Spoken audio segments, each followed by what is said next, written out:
Eh bien, merci d'être là. On poursuit. C'est drôle parce qu'on tient une immense salle. Alors, là, il y a des gens un petit peu partout qui sont là, mais gênez-vous pas, hein, pendant la journée, quand vous voyez qu'il y a de la place, vous pouvez venir dans les rangées centrales. Alors, sans plus tarder, on va passer à la présentation qui a été écourtée, malheureusement. Alors, pour présenter le guide de pratique sur la loi 25 de CyberEco, nous avons avec nous de chez Fasken Catherine-Anne Grenier et de l'Université de Sherbrooke, le professeur Pierre-Martin Tardif. Je vous laisse la parole. Bonjour tout le monde, très heureux d'être là parmi vous. Désolé pour les soucis techniques qui ont dû retarder le début de la présentation. Fasken et Université de Sherbrooke, nous faisons partie de CyberEco. On a réalisé différents projets conjointement, dont celui qu'on vous présente aujourd'hui. Donc, sans plus attendre, on va commencer par se présenter. Bonjour. Maître Grenier. Oui, ben bonjour tout le monde, ça me fait plaisir. Alors, trêve de longue présentation, je suis associée au cabinet Fasken. Je suis une avocate de litige, mais qui dédie une partie importante de sa pratique aux enjeux de vie privée, protection des renseignements personnels et cybersécurité. À mon tour, un passionné, entre autres, de cybersécurité. Je m'intéresse beaucoup à ce qui s'appelle l'identité numérique, protection des renseignements personnels et la gouvernance au niveau de la cybersécurité. Et toujours ouvert à faire des présentations lors de conférences. Et débutons sans plus attendre avec une première mise en contexte. Je ne crois pas qu'on a besoin de faire une longue énumération de la loi 25. Je crois que vous êtes déjà des convaincus si vous êtes parmi nous. Donc, on sait que ça a été sanctionné le 21 septembre 2021. Ça contient des éléments quand même très intéressants. Et pour préserver un peu tout le monde, et quand on dit tout le monde, c'est vraiment toutes les organisations québécoises, que ce soit du côté privé, public, des organismes sans but lucratif, etc., de s'assurer de respecter la loi selon 3 dates anniversaires. Donc, à chaque année, il y en a un petit peu plus. En regardant ça, en discutant ensemble, on s'est dit, on a quand même besoin d'aider les gens à se positionner, à savoir quoi faire et surtout comment le faire. Donc, c'est le but du guide, c'est exactement ça. Et pour justement nous aider, on s'est dit, bon, on va prendre un peu l'approche d'amélioration. Donc, on va se dire où est-ce qu'on en est comme organisation. Ensuite, qu'est-ce qui est attendu? Quelles sont les exigences de la loi? Et surtout, comment y arriver?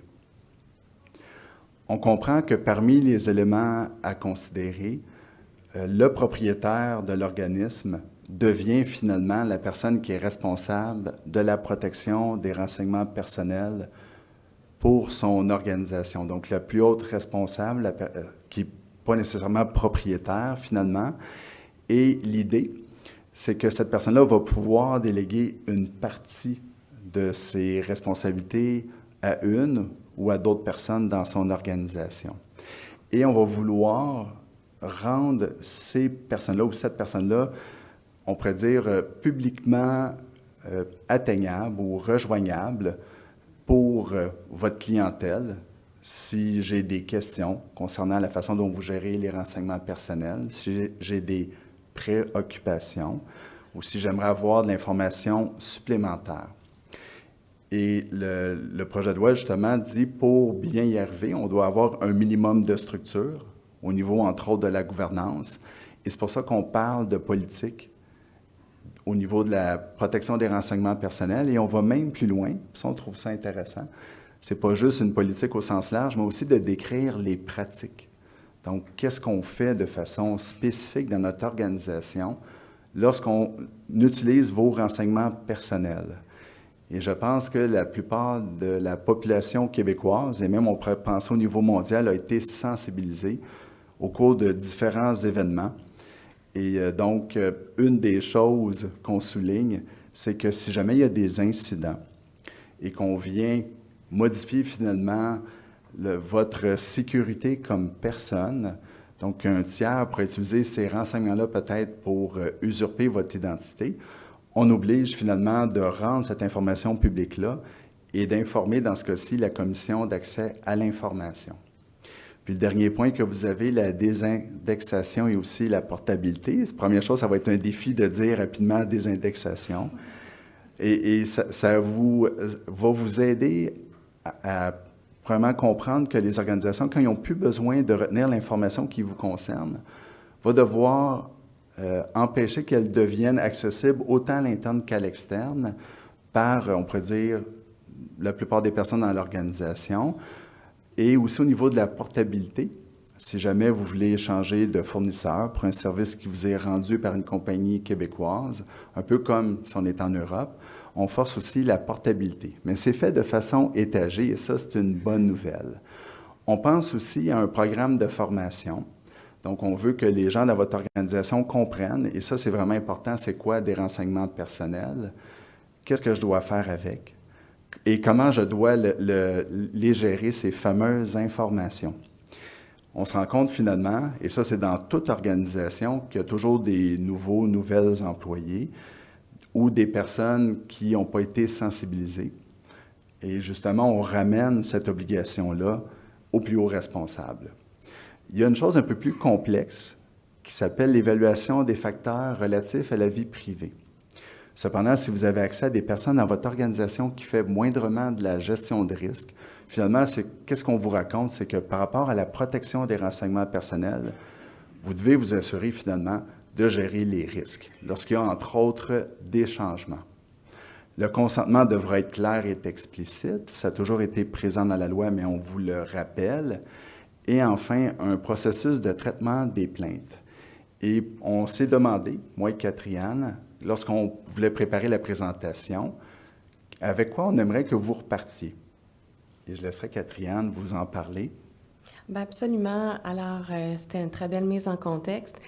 Le guide, vous allez le voir, qu'on va le regarder tout à l'heure, il est vraiment il est subdivisé en 3 parties. Il y a une première partie qui regroupe les dispositions législatives sous un thème. Puis il y a une deuxième partie qui vous aide à planifier vos actions. Puis je pense que c'est vraiment ça que Pierre expliquait, c'est-à-dire qu'on veut que vous lisiez le guide et que vous repartiez avec des outils et des connaissances pour vous aider à planifier vos actions et à vous mettre en conformité. Alors, tantôt, on aura l'occasion de le voir en détail, ce que ça comporte. Puis la partie 3, bien, c'est un outil diagnostique que Pierre et moi, on a mis sur pied, qui vous aide à vous poser des questions sur les différentes étapes d'entrée en vigueur de la loi. Mais par rapport à nos 3 approches différentes, je pense que ce qu'on veut que vous reteniez également, c'est que le guide, il peut être utilisé par tous les types d'entreprises parce que la loi s'applique à tous les types d'entreprises. La loi s'applique à la fois aux compagnies en démarrage, les start-up, par exemple, start-up technologiques, les PME en croissance, et aussi à la grande entreprise qui aura plusieurs défis à surmonter pour se mettre en conformité. Donc, tout à l'heure, en plus de vous présenter le guide un petit peu plus en détail, moi, je pourrais mettre mon grain de sel et vous donner quelques enlignements et quelques suggestions de priorités selon le profil d'entreprise que vous êtes. Justement, on se disait, quand on regardait qu'est-ce qu'il y avait à faire, on croit que le défi est beaucoup plus pour les plus petites entreprises que pour les grandes. Tantôt, durant la pause, j'étais dans le salon des exposants, je discutais avec des personnes qui travaillent dans une grande institution financière québécoise. Ils n'avaient pas beaucoup de choix, il y en a à peu près 2. Et je vous assure qu'ils font déjà de la gestion de risque. Et ils sont déjà en train de réfléchir à la gestion des renseignements personnels. Et ça fait déjà longtemps qu'ils adressent cette situation-là et qu'ils trouvent des solutions à leurs problématiques.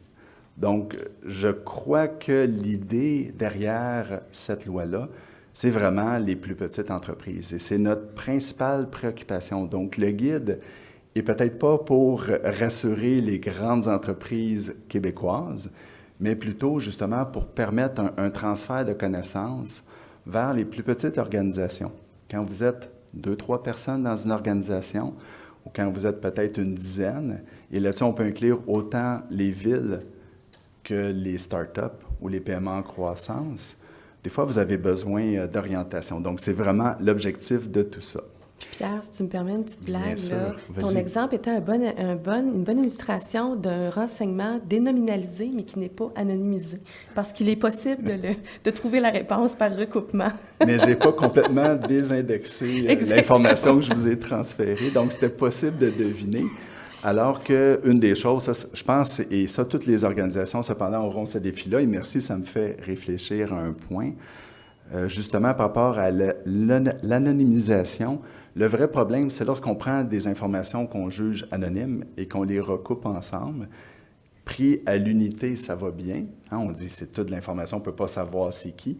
Mais mise en contexte ensemble, finalement, on peut retrouver les personnes. Par exemple, avec seulement 4 points vous géolocalisant, je suis capable de vous identifier parmi des millions de personnes de façon unique.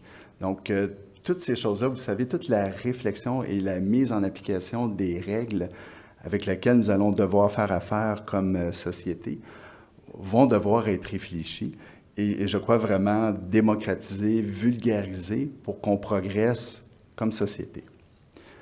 Donc, on a eu un petit retard tout à l'heure, entre autres, vers le guide. Je vais arrêter la présentation ici, je vous ramène le guide. Vous le voyez en primeur, il n'est pas finalisé. Donc, premier disclaimer que je pourrais vous dire, il peut avoir changé un peu lorsqu'il sera rendu public. Il va être disponible dans les 2 langues officielles du Canada, donc en français et en anglais. Il va être beau, comme tous les guides CyberEco. Il va avoir de la gueule, comme on dit.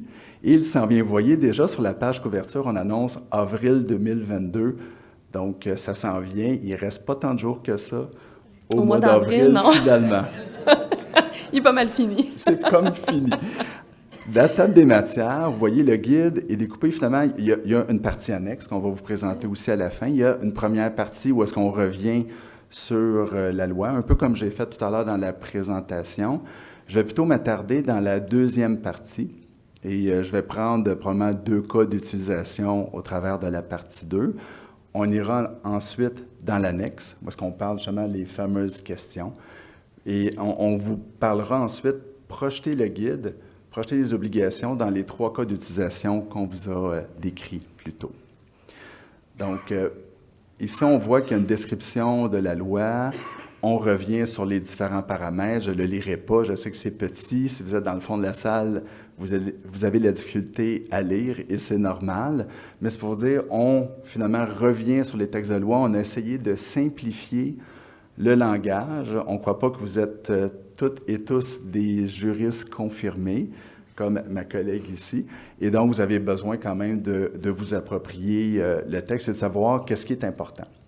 On sait qu'il y a d'autres guides ou il y a d'autres organisations qui ont déjà publié de l'information à cet égard-là, et tant mieux. Nous sommes très heureux de tout ça. On s'en va dans la deuxième partie, qui est finalement plan d'action suggéré. Première chose, lorsqu'on a analysé les exigences, on s'est dit qu'est-ce qui est le plus logique de faire et comment on devrait le faire, et non pas quelles sont les exigences de la loi. Donc, il y a certaines, on pourrait dire, obligations qu'on a ramenées un peu plus tôt, parce qu'on trouve que c'est logique de le faire comme ça. Vous serez au pire déjà prêt lorsque la loi vous demandera d'être préparé à tout ça. Dans la première page, on vous décrit justement sous 12 points qu'est-ce qui devrait être fait, étagé dans le temps. Je tiens à vous réveiller, tout le monde, que septembre 2022, si avril est déjà trop près de nous et dépassé, septembre est à la porte. Si vous pensez que vous allez prendre des vacances cet été, et quand vous revenez de vacances, vous devez être prêt, finalement, il ne reste pas tant de temps que ça. Et j'espère que nos organisations respectives sont déjà en train de réfléchir à la situation et voir qu'est-ce qui doit être fait. Donc, premier point, il a désigné un responsable de la protection des renseignements personnels. C'est un des points que je vais aller regarder avec vous. Ensuite, on va aller voir en septembre 2023, on parle de mettre en place un processus de traitement des plaintes relatives à la protection des renseignements personnels. Donc, je vais aller voir ces 2 points-là. Commençons par le premier.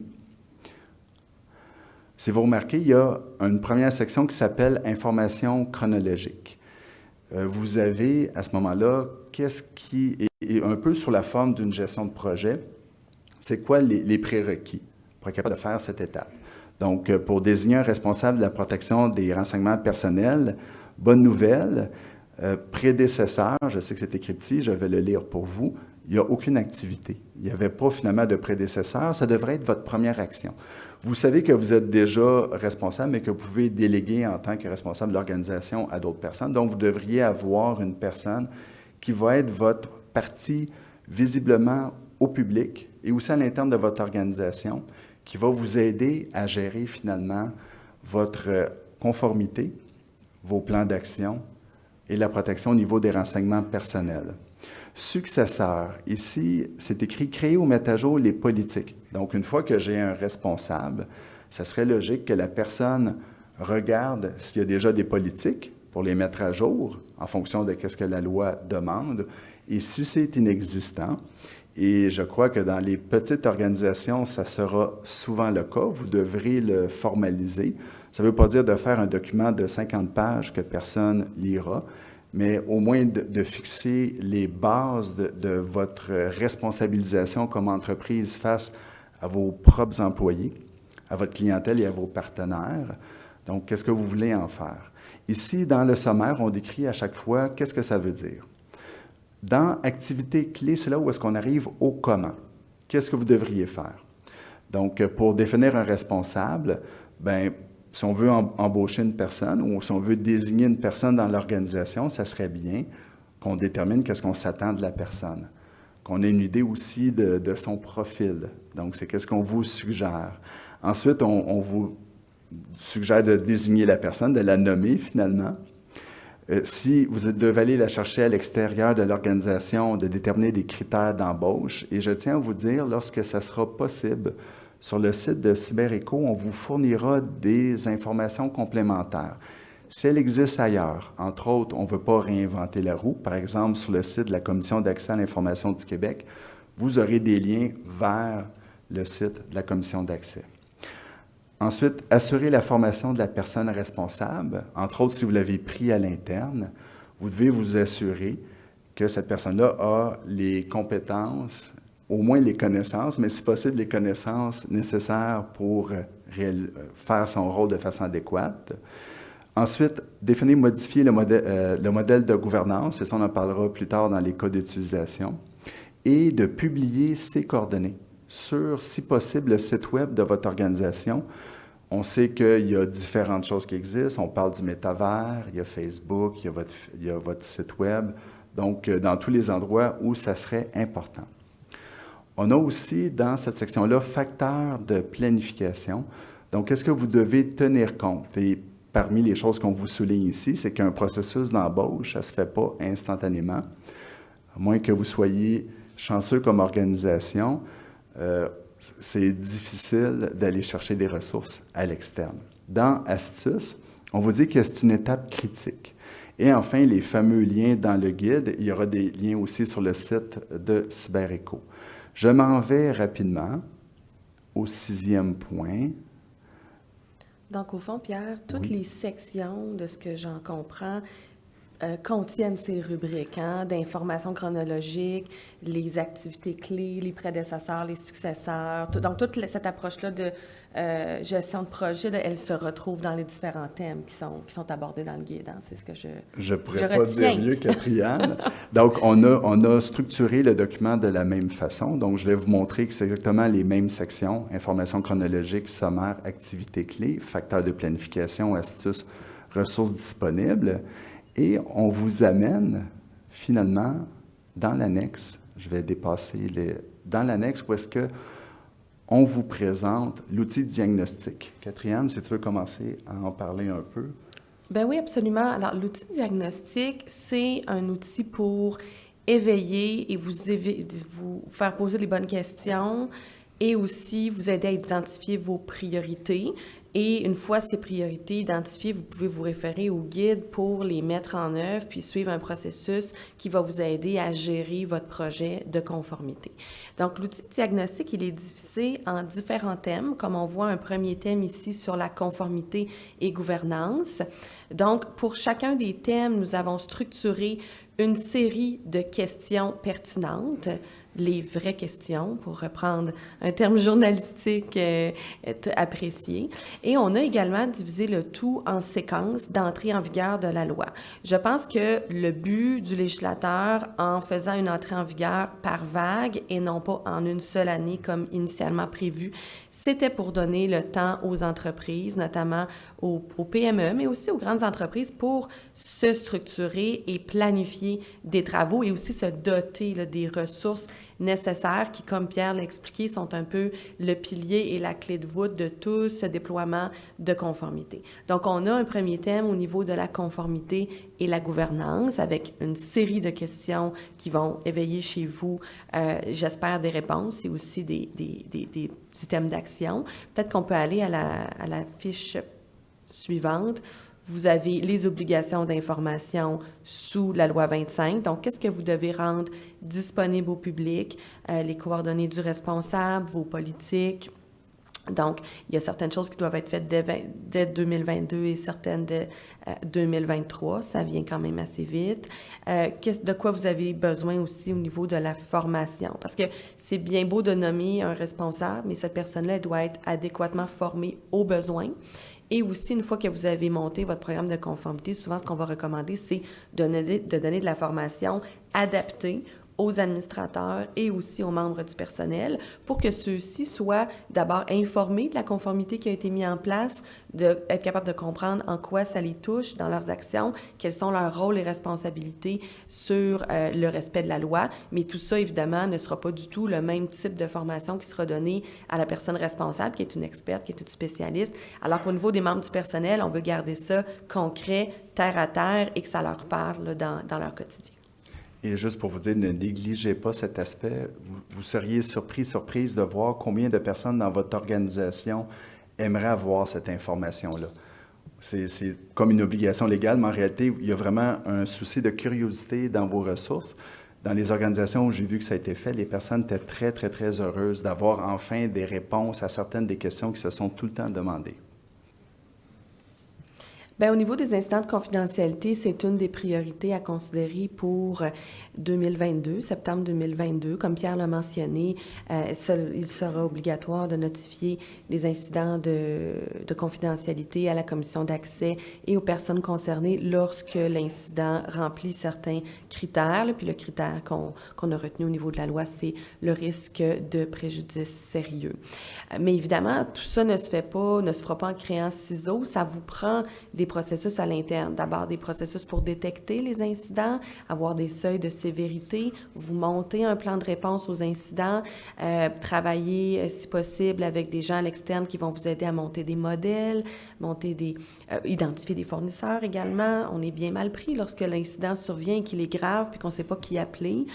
Puis, croyez-moi, ça arrive souvent. Puis, en plus, les listes de qui appeler sont dans vos systèmes, puis les systèmes ne sont pas accessibles. Alors, on est rapidement, on voit que les entreprises, à juste titre, sont mal prises lors de ces situations d'urgence critique. Alors, à ce moment-là, on veut créer notre cellule de crise à l'avance, on veut établir le rôle de chacun, le rôle du responsable d'accès, on veut aussi prévoir à l'avance, peut-être se faire des formations à l'avance, se faire un atelier tabletop, une simulation, un atelier interactif. Donc, tester aussi notre plan de réponse. Donc, moi, ce que je vous suggère vraiment, évidemment, d'ici septembre 2022, il faut avoir identifié votre responsable. Je crois que vous devriez réviser ou revoir votre plan de réponse aux incidents et vous devriez également, au cours de l'année 2022-2023, tester ce plan et le raffiner. Parce que, tu sais, c'est un cliché, on dit toujours, c'est pas si ça va arriver, c'est quand ça va arriver. On parlait tout à l'heure avec notre maître de cérémonie du fait qu'il y avait une accalmie présentement des incidents de sécurité. La guerre en Ukraine monopolise plusieurs des hackers qui livrent une guerre technologique, mais toutes les solutions qui sont en train d'être développées présentement par ces hackers, là, ça va venir de notre côté et la vague va probablement nous refrapper. Donc, prenez cet instant d'accalmie comme une occasion de vous perfectionner, de vous former, de faire votre plan de réponse et vous serez prêt lorsque la vague de cyberattaque reprendra. Et un exemple des questions qu'on vous demande, c'est l'organisation s'est-elle dotée d'un modèle de registre des incidents? Aussi, oui. Donc, n'oubliez pas d'en trouver un et je suppose que CyberEcho en mettra un à votre disposition. Oui, parce que là-dessus, juste rapidement, le registre des incidents, c'est pour tous les incidents de confidentialité qui affectent votre entreprise et non seulement ceux qui sont rapportés aux autorités. Donc, à partir du moment où il y a un incident de confidentialité là, qui est défini très largement, c'est pas juste une intrusion d'un tiers, là, ça peut être un accès qui n'est pas conforme aux lois, ça peut être une perte, un vol de renseignements personnels. Bref, c'est très large. Vous devrez le consigner dans un registre. Puis ce registre-là, il peut être accessible par la Commission d'accès à l'information. Puis il peut sûrement être accessible si vous êtes poursuivi par la suite d'un incident. Donc, apprenez à bien le monter, puis faites-vous aider par des experts pour qu'il soit conforme aux règlements à venir, mais aussi qu'il ne vous mette pas dans le pétrin en cas de problématique. Changer la page pour les FVP. Pardon? Ah, pour les EFVP, si tu veux en parler Oui, les évaluations de facteurs relatifs à la vie privée, Pierre en a parlé tout à l'heure.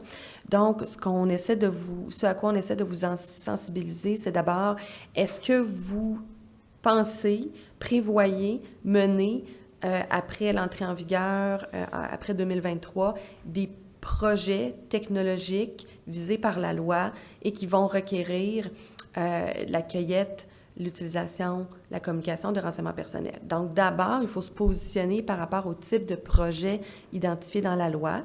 La loi, deuxième mouture, a allégé un petit peu les choses. Là, au début, on voulait viser tout projet, même ceux passés et même ceux en cours. Finalement, le compromis du législateur, ça a été d'y aller de façon prospective. Mais à partir de septembre 2023, tout projet qui se qualifie au sens de la loi devra faire l'objet d'une EFVP.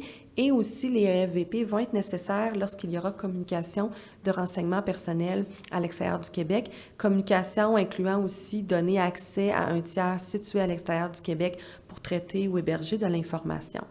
Et là, une EFVP, c'est un peu comme une mini-opinion juridique, analyse de risque, où vous allez vraiment faire une radiographie de votre projet et vous poser les questions en amont, à savoir de diagnostiquer qu'est-ce qui sera recueilli, utilisé ou communiqué, et à faire votre exercice aussi de minimisation. Donc, est-ce qu'on est allé de façon proportionnelle et est-ce que nous utilisons seulement les renseignements nécessaires pour mener à bien notre projet? La commission d'accès doit publier, il y a déjà des façons de faire qui existent pour le secteur public, puis les relations que nous avons avec la commission d'accès à l'information nous indiquent qu'un guide amélioré va survenir, va être publié bientôt par la CAI, qui a beaucoup de travail à faire. Alors, c'est important d'établir aussi qui les fera, le rôle du responsable de la protection des renseignements personnels. Cette personne doit reviser et jouer un rôle dans les EFVP et aussi, qui sont les autres ressources dont on aura besoin pour mener à bien ces exercices. Au niveau de la conception de produits ou de services, les questions sur lesquelles on veut attirer votre attention, c'est encore une fois, est-ce que vous faites usage de technologies? Est-ce que vous faites usage de technologies, notamment de géolocalisation, de profilage? Est-ce que vous offrez des services technologiques au public qui prévoient des paramètres de confidentialité? À ce moment-là, c'est de connaître les nouvelles obligations qui s'imposent à vous, notamment au niveau du consentement éclairé. Est-ce que vos consentements sont à jour? Est-ce qu'ils tiennent en compte les nouvelles obligations pour l'utilisation de technologies qui comprennent un accès à des renseignements personnels, qui permettent la géolocalisation et le profilage, ou qui donnent accès à plusieurs paramètres de confidentialité? On sait que le législateur a quand même pris une approche assez stricte en demandant le opting-in sur la géolocalisation et le profilage et en obligeant également l'entreprise à faire bénéficier l'utilisateur lors de, par exemple, de produits tels des applications du plus haut niveau de confidentialité. Donc ça, il faut les identifier, ces produits-là, au sein de votre entreprise. Il faut former vos employés. Il faut s'assurer d'avoir la programmation technologique requise pour respecter la loi. Donc, tout ça demandera évidemment du travail en amont qui est quand même considérable. C'est un changement majeur dans la loi. Puis le consentement, ben voilà, alors ça, c'est un autre gros morceau. Le législateur a voulu adopter des règles visant à favoriser une compréhension optimale du consommateur. C'était déjà un principe reconnu dans la loi, là, d'avoir un consentement libre et éclairé. Mais là, on est venu renforcer l'utilisation du langage clair. On est venu aussi renforcer le consentement clair avant la collecte de renseignements personnels, ce qui était un principe qui était un petit peu interprété largement dans la dernière mouture, la mouture précédente de la loi. On est venu aussi tenir compte que maintenant les gens donnent leur consentement la plupart du temps en ligne, là, dans des solutions formulaires technologiques. Alors ça, on en tient compte. On n'est plus à l'ère des formulaires papier et des consentements là, donnés sur le comptoir du service à la clientèle. Alors on pose une série de questions ici qui vous positionnent à savoir est-ce que mes consentements sont adéquats, à jour, assez précis, assez clairs, et est-ce que je livre à l'utilisateur tous les renseignements que la loi m'oblige à livrer lorsque j'obtiens un consentement. Puis il y a toute une série de règles aussi sur l'utilisation du renseignement personnel une fois qu'il est collecté. Il y a des aménagements qui ont été prévus par le législateur pour favoriser une utilisation raisonnable d'un renseignement collecté à certaines fins, mais il y a aussi une série de règles qui concernent quand est-ce que l'utilisation ne sera pas permise, notamment pour une utilisation secondaire pour des fins marketing. On définit aussi ce qui est un renseignement sensible, donc il y aura une barrière à l'utilisation secondaire d'un renseignement sensible, et comme on va le voir, il y a aussi une obligation renforcée de destruction de l'information confidentielle une fois les fins pour lesquelles elle a été recueillie terminées. C'est le temps là, des entreprises de se doter de vrais calendriers de rétention d'informations. Croyez-moi, ce n'est pas une chose simple à gérer. Il y a des lois qui prévoient des délais de rétention obligatoires, puis il y a aussi un positionnement que l'entreprise doit adopter, à savoir est-ce que j'ai le droit, est-ce que j'ai la possibilité, ce qui serait raisonnable, au-delà du 7 ans, par exemple, du dossier fiscal, de garder cette information-là pour, par exemple, 10 ans.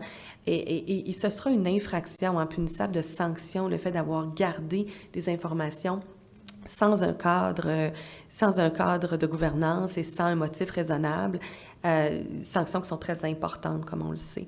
Alors, c'est le temps là, de vous poser des questions au niveau de vos durées de rétention également.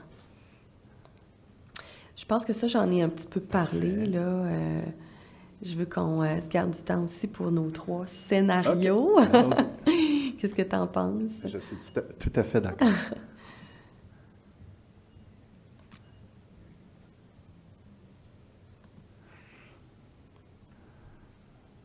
Donc, allons-y avec les scénarios. Bien, écoutez, c'était une petite couleur qu'on voulait donner à notre présentation pour peut-être vous sensibiliser davantage selon le profil d'entreprise qui vous concerne. On le sait, la loi ne fait pas d'exception. Même une personne qui exploite une entreprise individuelle et qui collecte, utilise et communique et conserve de l'information personnelle au Québec, des renseignements personnels au Québec, est assujetti à la loi. Mais on se demandait, bien, comment est-ce que, selon si je suis une start-up technologique, une PME et une entreprise de grande taille, là, comment est-ce que je devrais gérer mes priorités, puis quels sont les défis auxquels je peux faire face?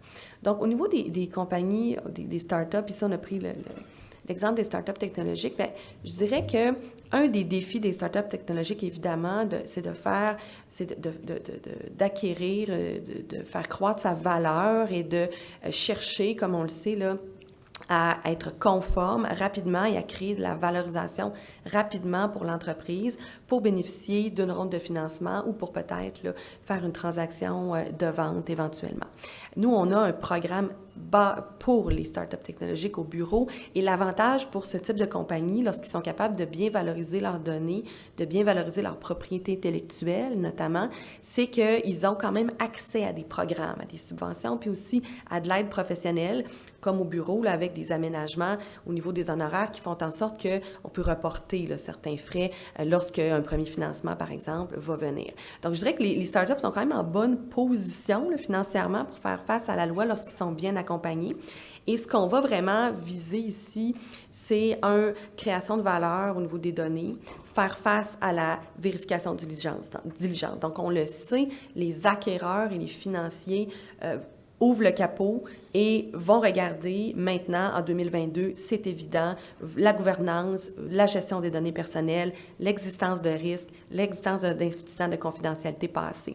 Donc, il faut vraiment avoir des pratiques qui sont exemplaires à ce niveau-là. Il faut être prêt à passer l'analyse. Donc, ça, c'est vraiment, je pense, les défis qui rejoignent les startups et qui doivent être mis en place très rapidement parce que ces compagnies-là ont évidemment des échéanciers là, qui sont très précis au niveau des rondes de financement et des transactions possibles d'achat. Au niveau de la PME, bien, la PME, c'est sûr qu'elle est quand même visée, puis elle est quand même durement affectée là, par ces nouvelles dispositions. Bon, au niveau des avantages, je dirais que la PME a quand même souvent l'avantage de pouvoir bénéficier au niveau de l'implantation de la loi 25 d'une gouvernance qui sera plus centralisée. Donc, on a souvent, tu sais, un CA avec direction. On est capable de nommer un responsable des renseignements personnels qui aura à gérer une seule entité, qui aura probablement pas à gérer et à surveiller des filiales. Donc, on a quand même... On a du travail à faire. Je pense que le défi, ça va être au niveau des ressources. Donc, qui va jouer le rôle dans l'entreprise? Est-ce qu'on est capable d'ajouter aux responsabilités d'un employé ou d'un gestionnaire existant? Est-ce qu'il faut recruter à l'externe? On sait qu'il y a des firmes là, à l'externe qui offrent des services pour jouer le rôle là, de DPO ou le rôle de responsable de la protection des données. Donc, on peut peut-être aller se faire aider à l'externe par des firmes si on n'a pas le soutien. Je vous dirais qu'au niveau des PME aussi, le défi, ça va être de prioriser, d'aller aux risques les plus essentiels. On va avoir la chance d'avoir probablement une gouvernance de notre programme de conformité qui va être très centralisé, un seul éventail de politiques qui va s'appliquer probablement à toute l'entreprise. On contrôle bien les renseignements, on contrôle bien les activités de l'entreprise. Donc, ça rend quand même l'élaboration d'un programme, on ne se le cachera pas, moins complexe. Donc, nous, comment on travaille avec nos clients, c'est rapidement de faire un diagnostic de la situation et d'identifier pour eux des priorités. On sait que le budget n'est pas illimité. Alors, à ce moment-là, on va revoir et corriger les politiques les plus critiques. On va revoir beaucoup l'aspect contractuel et on va beaucoup revoir les contrats clés en matière d'hébergement de données ou de partage de données avec des tiers. Donc, c'est vraiment là qu'on va aller intervenir, puis on va avoir une vision, une approche qui est pragmatique puis pratique parce qu'on sait que ces gens-là n'ont pas des centaines de milliers de dollars à investir chaque année dans leur conformité. Au niveau de la grande entreprise, bien écoutez, la grande entreprise, le défi, parce qu'on en accompagne plusieurs présentement, c'est au niveau de la gouvernance qui est un peu le point de départ. Parce que souvent, en grande entreprise, on va avoir des divisions, des filiales qui n'ont pas nécessairement les mêmes activités. Il va y avoir des questions importantes à se poser sur qui sont là ou les personnes qui vont pouvoir jouer le rôle de responsable de la vie privée. Est-ce qu'il sera opportun d'avoir une approche centralisée, décentralisée, une approche fédérée? Quel sera le rôle de la maison mère vis-à-vis des filiales et divisions pour implanter la gouvernance? Comment fera-t-on remonter, en bon français, les risques aussi? Parce que l'idée, c'est d'avoir des politiques et procédures qui vont émaner de la maison mère, oui, mais dans les filiales et divisions qui vont être adaptées à la réalité commerciale, B2B, B2C de chacun. Est-ce qu'on parle dans ce renseignement d'employés? Est-ce qu'on parle plutôt de renseignement de consommateurs? L'approche n'est pas du tout la même. Et ensuite, comment est-ce qu'on se structure pour que les plaintes, les incidents, les risques soient communiqués adéquatement dans ce réseau, remontent auprès du responsable, remontent vers la maison mère et soient adressés. Donc ça, c'est, je pense, le plus gros défi lorsqu'on fait des programmes de conformité pour des grandes entreprises, c'est d'adresser d'abord la question des responsables, la question de la gouvernance, de qui vont relever ces personnes. Puis je vous dirais, sans dépenser trop mon temps, on va vouloir également amalgamer et faire travailler ensemble l'aspect sécurité et l'aspect protection de la vie privée. Donc, dans maintes entreprises, il y a déjà souvent des comités qui sont formés sur la sécurité informatique, sur la sécurité des données. Donc, à ce moment-là, il n'est pas inadéquat, au contraire, de peut-être bonifier ces comités en ayant des personnes qui vont adresser spécifiquement la question des renseignements personnels et de faire coexister et travailler ensemble ces deux secteurs, qui ne sont pas la même chose. La sécurité des données et la protection de la vie privée, ce n'est pas la même chose. Par contre, les deux cercles se rencontrent dans plusieurs aspects et on veut éviter, je pense, que la grande entreprise ait une démarche trop complexe qui vient dédoubler et créer des silos de travail à cet égard. Je pense que c'est le temps que nous avons pour parler de cela. Je te remercie beaucoup, Catherine, pour ta générosité de nous avoir partagé ton expérience. Donc, en conclusion, c'est des obligations pour tous, mise en application sur 3 ans. Le guide CyberEco est là pour simplifier finalement cette progression. Et n'oubliez pas que vous n'êtes pas seul, accompagnement aux besoins. Merci beaucoup. Je me permettrai, il y a eu plusieurs questions, mais je me permettrai de relayer peut-être une question, puis après, on va faire la place à la prochaine présentation. Et elle concerne les grandes entreprises. Est-ce que la loi 25 s'approche des lois des autres juridictions? On pense à d'autres provinces, les lois fédérales ou les lois internationales. Oui, alors, premièrement, la loi 25 s'est beaucoup inspirée du RGPD. Mais ce n'est pas la même chose. Il y a des distinctions quand même assez fondamentales. Le rôle du responsable en est une. Au niveau du Québec, on n'a pas de délai pour dénoncer les incidents de confidentialité. Il y a quand même des distinctions. Je vous dirais la bonne approche. Nous, on a des spécialistes RGPD au bureau. Donc, les entreprises qui ont déjà fait un programme de conformité au RGPD, souvent, on va partir de là pour faire, en bon français, un gap analysis et les conseiller. Au niveau du Canada, je vous dirais que présentement, étant donné que le projet de loi C11 n'est pas allé de l'avant au fédéral, le Québec est maintenant, à plusieurs égards, le standard le plus élevé au Canada et on s'attend à ce que le législateur fédéral relance sa réforme et on a aussi des projets qui sont discutés pour des lois particulières en Ontario. L'Alberta aussi est en 2 commissaires présentement, mais voudrait revamper sa loi. Mais présentement, le Québec, là, s'est vraiment remis à la page et fait office de standard le plus sévère au pays. Voilà, merci. Un mot en terminant? Merci de votre attention, tout le monde. Merci. On a des beaux défis en avant de nous et prenons-le positivement. Et je terminerai peut-être en vous posant une question que les gens doivent se poser dans la salle. Puisqu'ils devaient être prêts au mois d'avril, est-ce qu'on a l'impression que le mois d'avril va se terminer quand cette année? La semaine prochaine. La semaine prochaine? Oui. D'ici une semaine, oui. On nous dit que la semaine prochaine, ce sera disponible, oui. Et en allant sur le site web de CyberEco, on pourra trouver une copie? Absolument, puis on va le diffuser dans nos réseaux sociaux également. Si vous voulez vous connecter, là, on va faire la publicité du guide également sur nos réseaux sociaux sans problème. Bien, merci pour cette initiative. Monsieur. Pardon? Le guide sera bilingue, effectivement, comme mentionné. Voilà. Bien, merci à vous deux pour la présentation. Merci. Félicitations pour la préparation. Ça me fait plaisir.